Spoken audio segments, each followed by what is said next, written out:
Pierre Croc, bonjour. L'annonce par le secrétaire d'État à l'enseignement supérieur de la mise en place d'un examen unique pour l'entrée au CRFPA a-t-elle surpris alors que universitaires et avocats étaient en discussion sur le sujet? Disons que nous avons été un petit peu étonnés par la rapidité de cette annonce, dans la mesure où effectivement les directeurs d'IEJ se réunissaient déjà avec les écoles d'avocats et également avec certains membres du Conseil national des barreaux, de manière à trouver une solution commune qui puisse répondre aux besoins de chacun et satisfaire chacun. Et nous étions parvenus à élaborer une proposition de régionalisation de l'examen, proposition qui finalement arrivait à contenter à peu près tout le monde. Ça répondait aux besoins des IEJ et globalement ça répondait aussi aux besoins des avocats. Dans son discours, Thierry Mandon a indiqué que les avocats devraient prendre part aux coûts marginaux induits par la réforme. Ces coûts sont-ils vraiment marginaux et quel serait le coût global d'une telle réforme? Alors là, vous soulevez vraiment ce qui est la question la plus importante actuellement. C'est cette question-là qui doit être résolue en premier si on veut pouvoir avancer. À partir du moment où on va avoir un examen national, avec des sujets nationaux, eh bien, les universitaires des IEJ, ne donnant plus le sujet, évidemment, il n'y a pas de raison pour qu'ils continuent à corriger les copies de manière bénévole.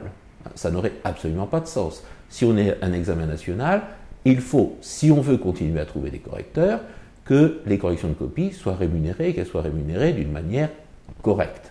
Par exemple, si on s'aligne sur ce qu'on trouve dans certaines écoles d'avocats, le tarif est de 10 € la copie. Ce qui paraît un tarif, disons, raisonnable. Alors, faisons le calcul. Il va y avoir vraisemblablement dans le futur examen 3 épreuves écrites. Il y aura évidemment une double correction. Ça veut dire 6 copies à corriger par candidat. Il y a environ 10 000 candidats chaque année. Si vous faites la multiplication, 10 000 candidats multiplié par 6, ça veut dire 60 000 corrections de copies. À 10 € la copie, on aboutit déjà au chiffre de 600 000 € par an uniquement pour les corrections. Je ne compte même pas le coût des salles et la rémunération des surveillants. Et je n'ai pas compté aussi, mais ça il faudra absolument le faire, le coût de la mise en place de la commission nationale qui choisira les sujets et le coût éventuel de la transmission des copies. Vous voyez que on va avoir les coûts, le surcoût lié au caractère national de l'examen n'est pas du tout un surcoût marginal, parce qu'on va se retrouver avec une somme qui va être entre 600 000 et 1 million d'euros en réalité. Ça va être de cet ordre-là. Donc, on a un problème de financement qui est important. Or, il faut savoir une chose, les IEJ sont dans la totale incapacité d'assumer un tel financement. Actuellement, les droits d'inscription qu'on a, ils couvrent tout juste l'organisation de l'examen telle qu'elle existe, c'est-à-dire organisée vraiment à coût réduit. Et c'est tout. Bon. Bien souvent, la formation des IEJ est donnée en fait en surplus. Alors, donc les IEJ ne peuvent pas assumer un pareil surcoût, et les universités non plus. Alors la question que je pose, elle est simple, c'est qui va payer dans ces conditions? Est-ce que ça va être payé par la profession d'avocat, par le Conseil national des barreaux? Mais je ne suis pas sûr que le Conseil national des barreaux soit disposé à donner des fonds dans une pareille importance, de manière aussi spontanée, disons. Et si ce n'est pas l'université, les IEJ, si ce n'est pas les avocats, ça veut dire que dans ce cas-là, ce seront les candidats. Donc, on va imposer aux candidats des droits d'inscription à l'examen qui, par définition, seraient des droits nettement plus élevés. Alors, comment expliquer la variation du taux de réussite dans les IEJ de 1 à 6? Est-ce que c'est parce que les meilleurs élèves vont dans les IEJ des grandes universités? Est-ce que la mise en place d'un examen national n'accentuera pas ce phénomène plutôt que de l'endiguer? Alors, bon, effectivement, là vous posez une question tout à fait intéressante qui appelle ici plusieurs réponses. La première réponse est que la disparité existe et qu'évidemment les IEJ doivent lutter pour faire disparaître cette disparité.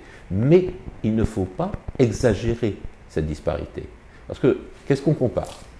Qu'est-ce qu'on compare quand on dit de 1 à 6? En réalité, on compare un taux de réussite, d'ailleurs sur une seule année, un taux de réussite de 13% dans l'IEJ de Pau, qui compte juste quelques dizaines de candidats d'un côté, et un taux de réussite de 57% au sein de l'IEJ de Paris 5, qui lui a plusieurs centaines de candidats, et notamment qui fait passer l'examen aux étudiants qui viennent de Sciences Po. Donc, il n'est pas étonnant dans ces conditions qu'on ne trouve pas dans les deux cas le même taux de réussite.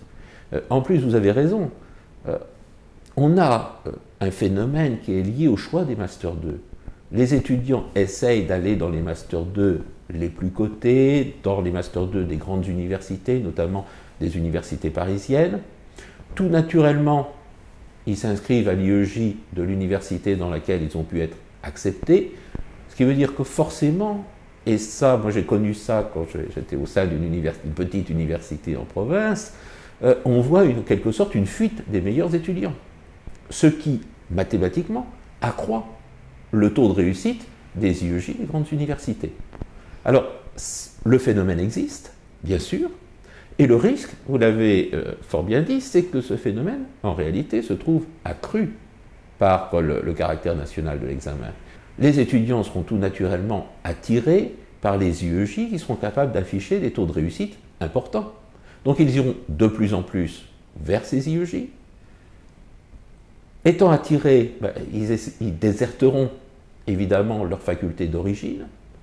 Bon, les facultés parisiennes qui auront de gros résultats, par exemple, attireront encore plus d'étudiants vers leur Master 2. Bon. Et là aussi, le risque, c'est qu'on ait un phénomène qui s'auto-entretienne et qui ait des conséquences par la suite.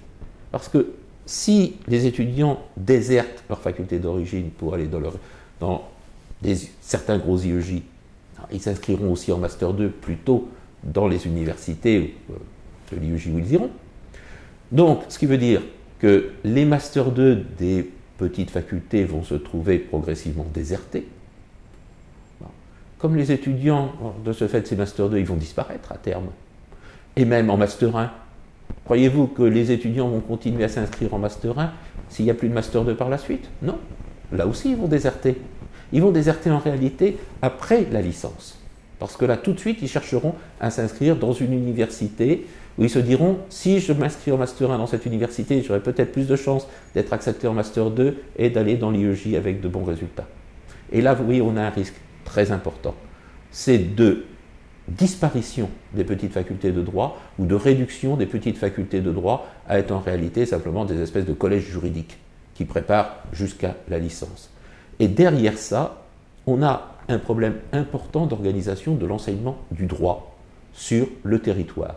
Parce que, et c'est sans doute pour ça, voyez-vous, que les IEJ sont assez rétifs à cette réforme. C'est parce que nous sentons bien que cette réforme ne concerne pas seulement la profession d'avocat. Elle va avoir des impacts indirects particulièrement importants, et derrière, il y a une question de maillage territorial et d'accès des étudiants aux professions juridiques. Parce que si ce phénomène se produit, eh bien, un étudiant en province, qu'est-ce qu'il va devoir faire? Il va trouver une faculté, mais elle ne le préparera que jusqu'à la licence. Et s'il veut aller dans une faculté qui le prépare complètement jusqu'à l'IEJ, jusqu'au Master 2, il va falloir aller soit dans une grande ville de province, soit à Paris. Et ça pose un problème d'accès aux professions juridiques. Et c'est un problème, finalement, beaucoup plus large, beaucoup plus important. Et d'ailleurs, entre parenthèses, on a là actuellement quelque chose qui est d'actualité non seulement pour les avocats, mais aussi pour les notaires. Vous savez sans doute qu'il y a un projet de sélection nationale d'entrée dans la profession notariale, qui risque de poser là aussi les mêmes problèmes de disparition de certains Master 2 et de maillage territorial au bout du compte. Bon, on est vraiment dans une période de bouleversement de l'enseignement du droit. Et il faut être très prudent en la matière dans ce qu'on va faire. Est-ce que vous pensez que la réforme de l'examen et la mise en place d'un examen national est possible alors que la réforme du contenu de l'examen n'est pas encore aboutie? Alors, je pense que les deux doivent aller ensemble. Organiser un examen national dans les conditions actuelles sans modifier le contenu serait particulièrement difficile parce que je vous dis que pour la troisième épreuve, il y a une quinzaine d'options possibles. Donc vous imaginez l'organisation à laquelle on va aboutir, c'est tout à fait illusoire en pratique. Et d'autant plus illusoire que je ne vois pas organiser un examen national dès la session 2016, c'est-à-dire en gros dans 8 mois. Ça ne me paraîtrait pas très sérieux. On peut faire ça que pour la session de 2017, et là, il faut lier les deux. Le caractère national, s'il est adopté, et la réforme du contenu. Alors la réforme du contenu est extrêmement importante, et en quelque sorte, c'est presque le volet le plus facile, parce qu'il y a un consensus. Consensus entre les directeurs d'IEJ, les écoles d'avocats, le Conseil national des barreaux. Tout le monde est d'accord pour faire un constat. Finalement, le problème du nombre d'avocats, du nombre de reçus à cet examen n'est pas forcément le problème le plus important. C'est vrai que la profession d'avocat se plaint qu'il y ait trop de reçus, trop de personnes qui accèdent à la profession avec un risque de paupérisation, et ça on l'entend bien.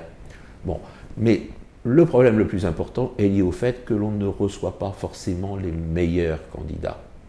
Et ça, c'est lié à la multiplication des options. Actuellement, tout le monde est d'accord, avocat comme directeur d'IEJ, sur le fait qu'il faut recentrer cet examen sur les matières fondamentales. Et notre idée en la matière est simple, c'est que pour l'admissibilité, on n'est plus que la note de synthèse, une épreuve de droit des obligations au sens large, donc le contenu reste à définir, et puis une épreuve ensuite de spécialité, une spécialité qui soit procédure plus du fond. Par exemple, procédure pénale et droit pénal général et spécial. Et ensuite, on ferait la même chose pour l'admission en recentrant sur le grand oral, et notamment en supprimant les possibilités de dispense qui existent actuellement.